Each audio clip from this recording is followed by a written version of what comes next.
เอามื้อนี้ก็เป็นอีกมื้อนึงพี่น้องมื้องามยามดีก็ซึ่งพ่อแม่พี่น้องเพิ่นเนาะตั้งหน้าตั้งตารอมื้อนี้ก็เสร็จสิ้นเป็นที่เรียบร้อยเนาะได้ขึ้นเฮือนขึ้นจานแต่ก็บ่ครบหน้าครบตาปานใดเนาะก็ยังขาดอยู่ผู้นึงก็คือตั้งพ่ออีหลาเพิ่นตั้งน้องแฟนเนาะก็บ่เป็นหยังเอาสำนี้ก่อนเนาะจะคนเนี่ยลูก1 2 3 4 5 6มาบ้านนี้ทั้งประตูนก็จะได้ผูกคอต่อแขนยินดีนำน้องเพิ่นมีแต่ว่าลงอยู่ในนี่ละคันเดียวเนาะได้เอามาเฮาสิเอาผู้รักผู้ใหญ่เพิ่นนี่ละก่อนผู้เสาหลักของครอบครัวเนาะมาเอ้ยมาเฮาผูกคอต่อแขนให้เอาให้กดนี้ให้กดนี้ดีกดเข่าดีกดเข่าเด้อพี่น้องเด้อฮะโอ้ยกันเนาะเจ้าก็จะคัดตอนก็ได้อยู่ดีมีแห้งเด้อเด้อความเจ็บจะช่วยได้ความไข่จะสูมีเพื่อนหลังนี้ขึ้นแล้วก็อยู่เย็นเป็นชุกให้มีแต่สิ่งดีๆนั่นแหละเงินในน้องทองได้เข่าเด้อสาธุเอามาเจ้าบ้านนี้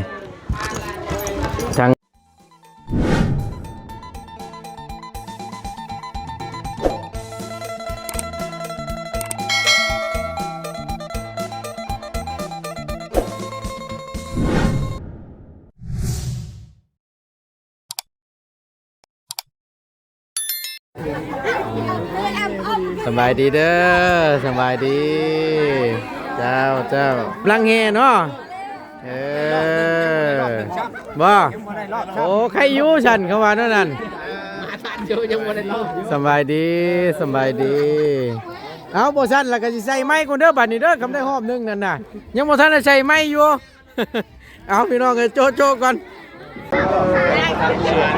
นี่ก็เป็นอีกมื้อนึงมื้องามยามดีเนาะพี่น้องขึ้นเฮือนใหม่น้องแพนเพิ่นพี่น้องเอ้ยหนาวเนาะโดยบรรยากาศโอ้ยบ่รถจักรก็พอไปอีกนี่กว่าหน่อยเนาะอีกทางนึงกว่ารอบที่2แม่นบ่ยังดีแต่ว่ามาทันเนาะเฮ้ยมาทันเนาะโดยคักตลกลำโพงเฮาน่ะบ่ได้มักหยังหรอกผู้มาค่อยสิบ่ทันน้องแพนบอกว่า 7:00 นค่อยมาประมาณ 7:00 นปลายน่ะ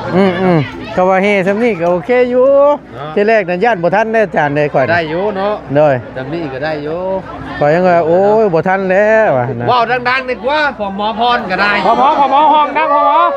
มาเร็วว้าวดีกว่าทำละคุณ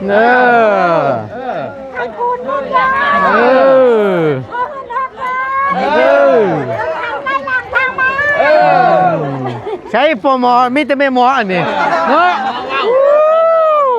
ปมอเงียบแต่ชูนึกไว้นะกะ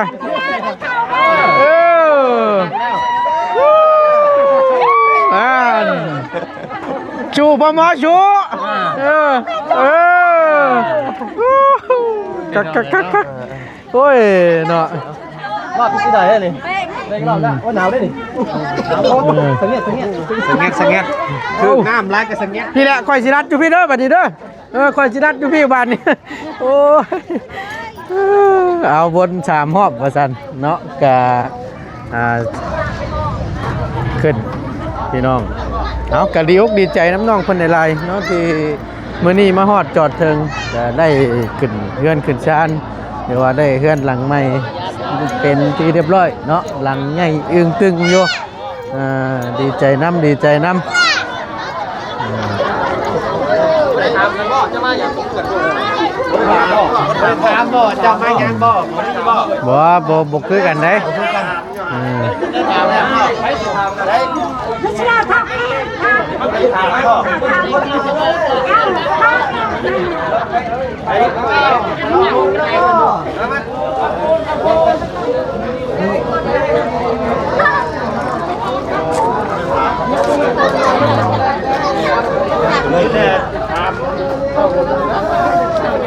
บ่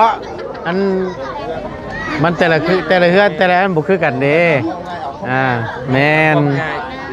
เอาแต่ผู้เพิ่นถือมันก็สิแตกต่างกันนะใช้อันไปตัดดีกทางเพิ่นแน่น่ะทั้งนั้น โอ้ยเนาะยืนเป็นเปียกอยู่ดีก้อนดีก้อนไปขึ้นก้อนขึ้นก้อนเนาะเพิ่นเฮมาหลุดยุดไว้อยู่ทั้งนี้ก็กั้นไว้อยู่ปานนั้นวันไปยังเพิ่นเฮ็ดยังอันเอาไผ่มาขึงไว้เด้กั้นประตูเงินประตูทองได้โอ้ยต้องมีตู้เนาะเราเนาะตู้ข้างนี้นี่สิบ่ได้ไปใส่แล้วเนาะข่อยมื้อนี้เบิ่งคักแหละเนาะมันสิบ่ม่วนอยู่นี่บ่เฮ้ยไปขึ้นเบิ่งอยู่เทิงน้ำกันพี่น้องว่าเป็นจังไดแน่เนาะไปขึ้นเบาจังไร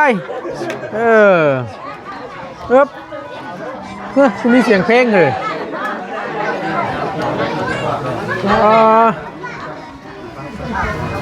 อัน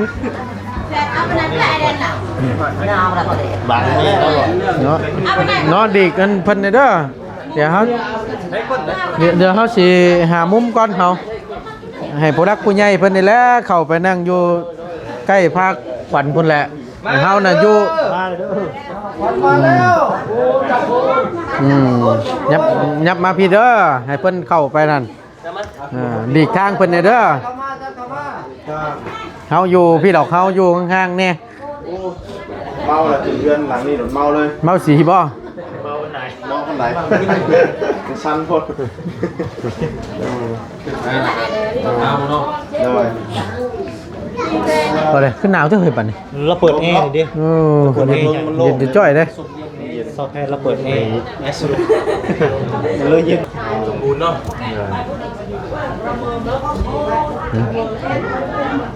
มาตัวขออนุญาตชูเมาพี่น้อง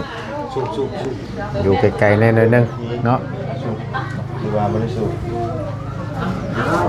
ยอทัดยอนี่ละซาเลยเนาะเอาไปยับไป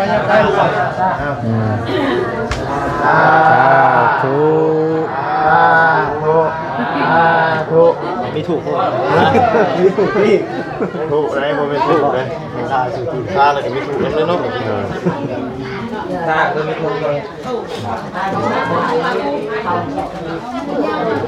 เสือแล้วใช้ลูกใช้หลานเด้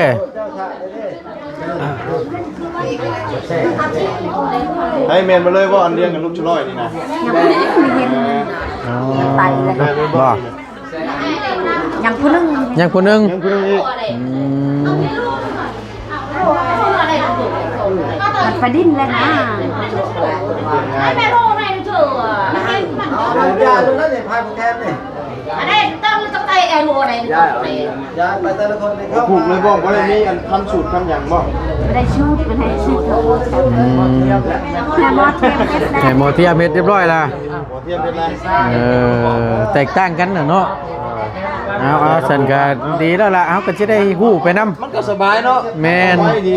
มันก็แบบเอาง่ายเรียบง่ายนะสิว่าเราก็ได้บ่ต้องยังยุ่งยากพงบ้านเขา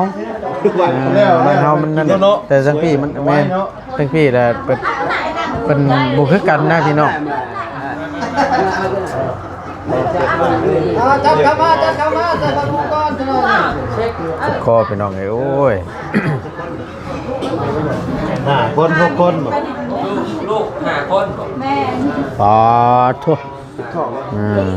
ลาไปดินปีเลยพอก็แค่ยังเมย์เป็นคนบางคน12 15ก็ได้โลเลยทั้งนี้หลายชุดที่ฮอดว่าซาวอันลูกไม่ได้12เนาะอันลูกก็ได้เอ้าชาวก็ได้30อยู่บ้านใช่30ก็ได้สาวคนชื่อคนที่สาวเลยลูกก็ได้เงินไล่อย่าไล่สาวคนจะมีลายสาวคนก็ได้บ่สาวคนก็ได้สูตรไป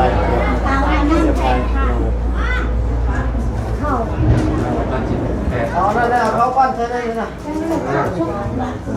ปั้นน้อยไอ้นึกข่าวเราค่อยเชียวเบื้องหลังนะค่อยค่อยเชียวเบื้องหลังมู่เราค่อยเอาเบื้องก่อนเอาจังซี่เราค่อย ให้พี่น้องเรื่องน้ำกันก่อนจังหน่อยนึงคอยอยู่พี่ละคอยนะ เย็นแล้วลมพัดเราเปิดแอร์ เย็นจะช่วยอยู่โอ้เบิ่งเด้อไอ้ตกบันไดได้ใส่แว่นนั่นน่ะเบิ่งเด้อตกนี่เบิ่งนี่โอ้ยโอ้ยเจ็บคอพี่น้องเอ้ยบ่ต้นกันเลยไอเมื่อคืนนี่ โอ้ยไหว ไป เลยเลือดตายเลย ทัดทุ่ง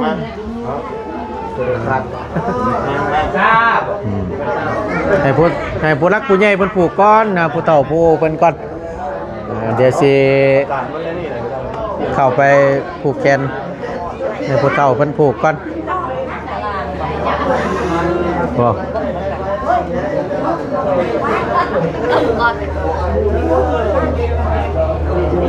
โอ้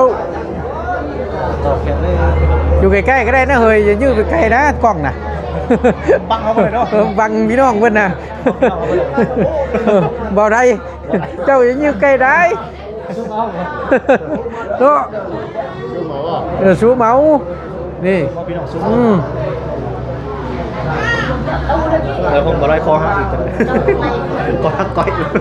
ถ้าเพิ่งปล่อยเขาแฮกเลยก็หัก เป็นหยังคือบ่ซักเข้ามาผูกเพิ่นผูกก่อนผู้รักผู้ใหญ่ผูกก่อนอันนี้สิเป็นป้าเป็นลุงนี่เนาะแม่นบ่แม่นเนาะป้าลุงของน้องแพนเพิ่นเราเลยเนาะเพิ่นยังบ่ขึ้นมาเบิดบ่มีแต่ก่อนจังเราเขาอยู่น้ำนี่แหละแต่ละเขื่อนแต่ละบ้านเห็นคือกันเนาะบางบ้านน้องชายนั่นยังมีคำเราอยู่ แม่น เนาะ แต่ตัวนี้บ่มีอีกเลย มีเลย นี่แบบเรียบง่ายสุด เป็นยังหมอเทียม ๆแม่น เอามันจะแตกต่างกันเนาะแต่ละหลังกันเนาะแบบนี้ก็เรียบง่ายอีกแบบนึงเนาะ เพราะเฮาคนได้เฮาเอาเงินใช้ในภาควันนี่ก็เฮาปลูก หลาย ขาย คน ก็ได้ เนาะ ใช้อันดิกทั้งมันผู้เฒ่าเพิ่นนี่เด้อให้เพิ่นขึ้นมาผูกคอต่อแขนมันแล้วก่อน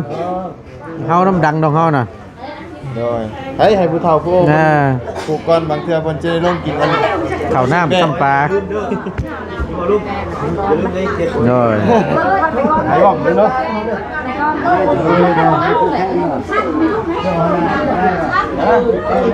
โอ้ยปลูกให้ใหญ่เพิ่นปลูกก่อนเพิ่นสิลงกินข้าวกินน้ำก่อนซื้อบ่ได้ก่อนโอ้ย ปวดหาว่าซ้ำโอ้ย ใครเป็นแทนฉันลูกคนนั้นเอาให้ฉันลูกอ้าว ปลูก คนอยู่ตลาดแล้วยังหลายอยู่ ได้เพิ่นกำลังสิขึ้นมา ไม่มองตีใหม่เลยตี หลายเต็มแล้วก็ ใช่เลยเนาะ บ่ได้ใส่เงินเนาะ แบบว่าพี่เพิ่นใส่พี่เลยเด้ ใส่คันเนาะ ใส่คัน สูตรเพื่อนน้องกูหน้าเนาะ แม่นเอาแบบที่ก็คือกัน เอาคันมาเอากันเลยเนาะ เฮ็ดหยังบ่ยาวน่ะเฮ็ดอยู่ได้นี่ เอาคันมาแล้วก็เอากับวางขึ้นไว้นะครับผูกยาเนาะซ่าบ่ยาซ่าจะไงดีเนาะเลยแบบบ่มีหยังหลายผูกแล้วเพิ่นก็ลงเนาะไปตักแกงแกงเบ้แกงปลาบัดนี้เนาะเรียบง่ายแกงเบ้ตัวมากใหญ่พี่น้องเอ้ย เด็กการคนน่ะเด้อมีแต่เฮาได้โนดหลายซ้ำโอ้ยรอเกยผู้ทักแน่ลีนี่ เราไม่ใช่เราวัด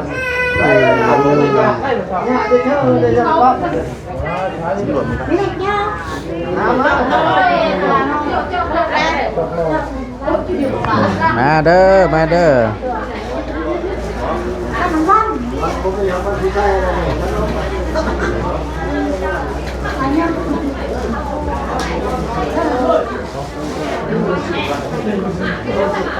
น่าจองกันดูเฮ้ยคือลูกนี่แน่นี่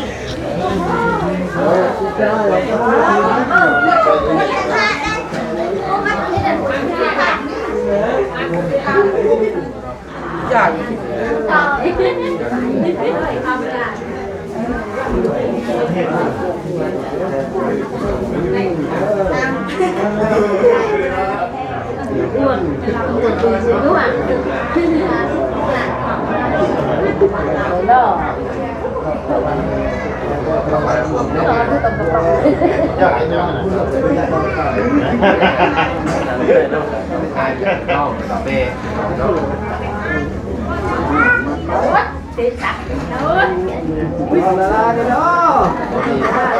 ยังกำลังบอก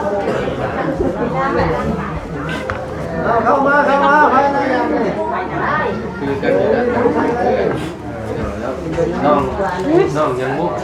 แตนนี่ตะกะแตนชนดาบ มีบ่เป็นตะกะแตนเจ้ยเนาะ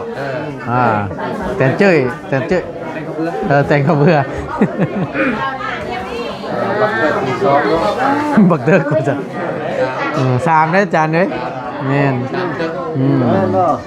นี่แหละใหญ่ก็ให้ค้ำให้คูณเด้อให้พ่อให้แม่ได้กินเดือกินแห้ง แ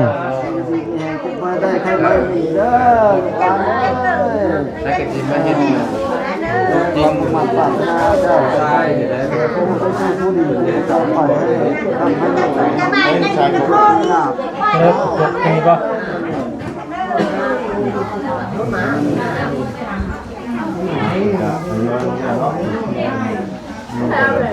ลาตาน้ำใจมีบุญมีเอาเต้าแต่ถ้าเราชนะ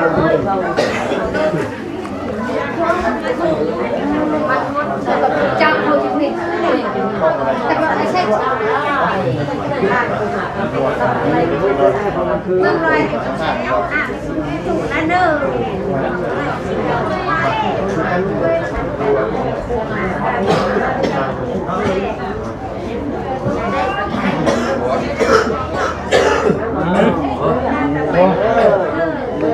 มาเลยฮะเล่นแม่เด้อ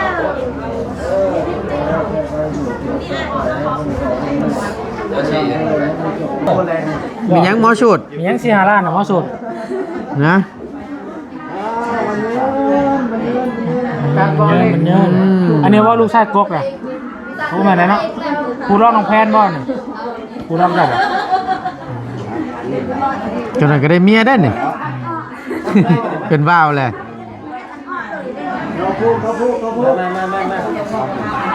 มาทีมงานเลี้ยงคิวบาดนี่ เอาเดี๋ยวให้บ่ได้เพิ่นนั่นก่อนเดี๋ยวผูกเลี้ยงคิวกันไป อาจารย์นำก่อน มาเป็นยังรับไปก่อนหมู่ก็ได้ เดี๋ยวลูกชิ้นตามบ่ว่าอยู่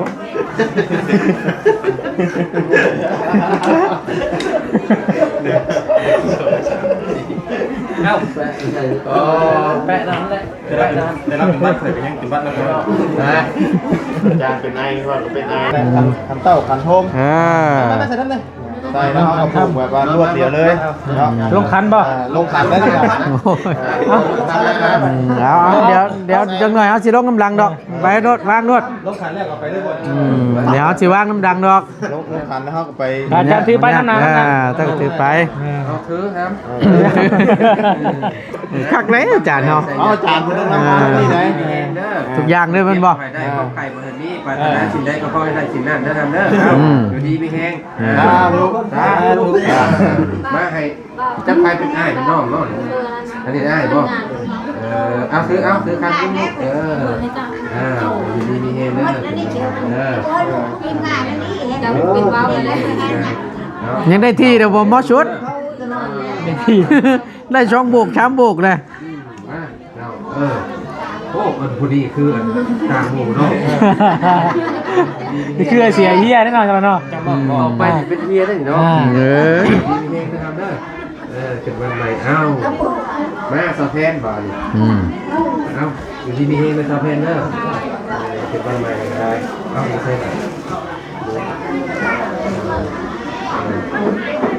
ยังอยู่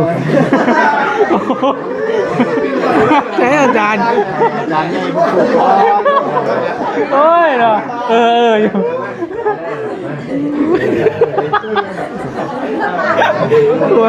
หัวก่อนอาจารย์เงินหน่อยโอ้ย หลายคนโพด1 2 3 เปิดก่อนท่านมันเบิดคำเบ้าป่ะ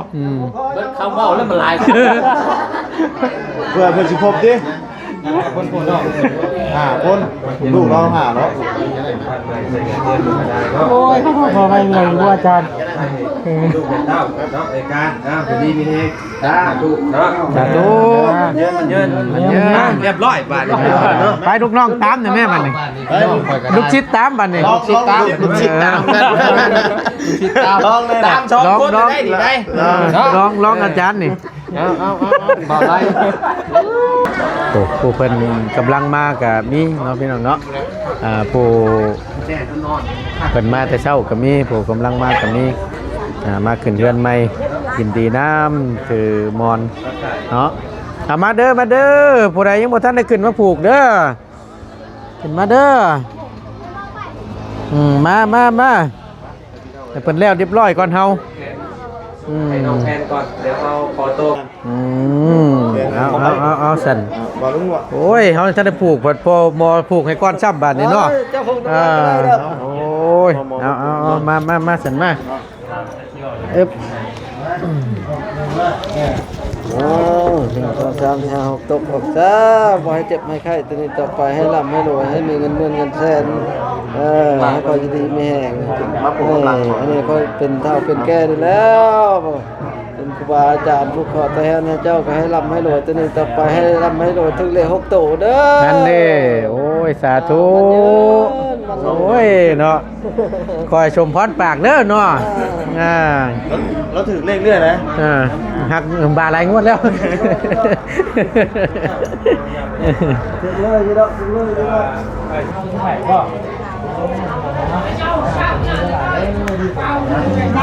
เอาเดี๋ยวให้ลูกหนวดปลูกก่อนลองเลย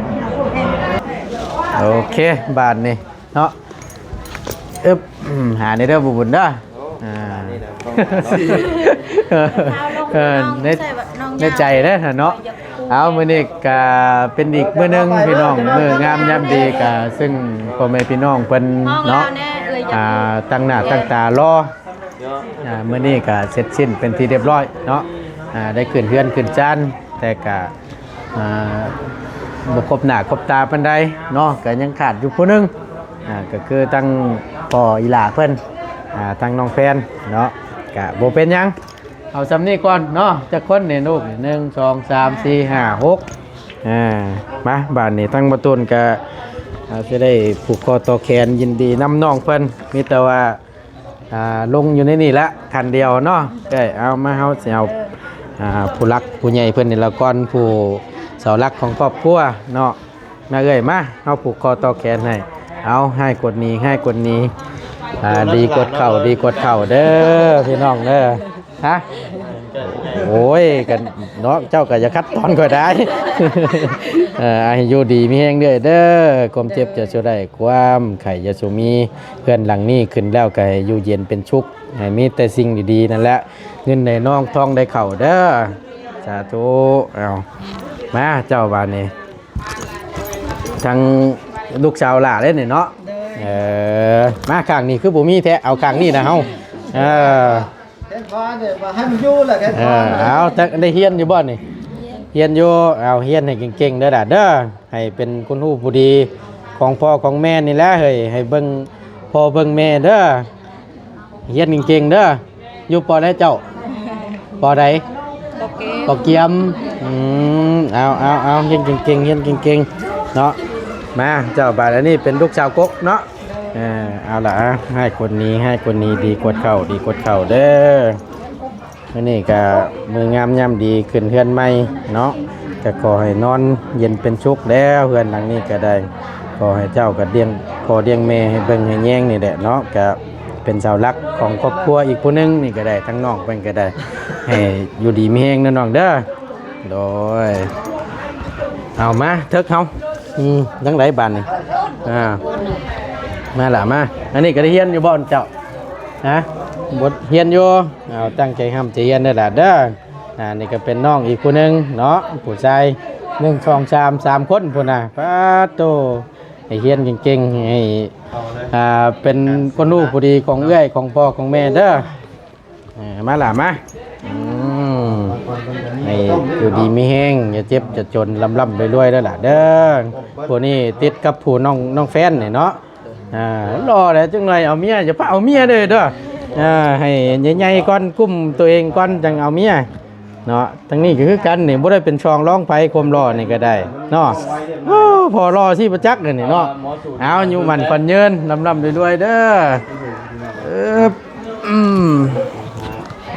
บาทนี้ขอบใจบ่บุญในลายเนาะ คือว่าเท่านี้บาท นะน้อยเนาะ เพราะมันหน่อยเข้าเลยนี่ โอ้อยู่หลายมื้อเลยแฮงนักแล้ว หลายมือเลย ข่อยเด้สิเข้าเรือนได้ข่อยนะ เอาบาดนี้ก็มีแต่ว่าลงไปถ่ายอยู่ข้างล่างพุ่นเลยเด้อเฮาเด้อสบายดีเด้อฮะโอ้สิผูกแขนในน้องนี่บ่โดย เนาะจะน่าก็ให้ตั้งโปรแกรมกันเด้อ เจ้า อันน่ะจบงานแล้วเขาจังปันกัน นี่สิแบ่งอยู่บ่เจ้ากะ แบ่งแน่เนาะ บ่ว่าเห็นว่ากันเนาะ ได้ได้หลาย อ่า เฮ้ของเขาสิได้คุณบอกว่าสิได้เขาสิได้ เอาเสร็จพกแม่นเบิดแล้วทั้งหลังนะ 3 4 5 6มีเนาะเป็นชื่อ เจ้าบ่ถอดแว่น บ่ถอดนะ เนาะมีแต่ว่าไผสั่นได้เลย ผ่านไปตื่นมาเอาอันยังบ่แก้คิวกีตาร์อัดไว้นี่เด้อเสื้อใหม่เนาะมันหูดีแล้วแค่นั้นฝากเป็นแม่แล้วเงินใหม่ก็ได้เนาะ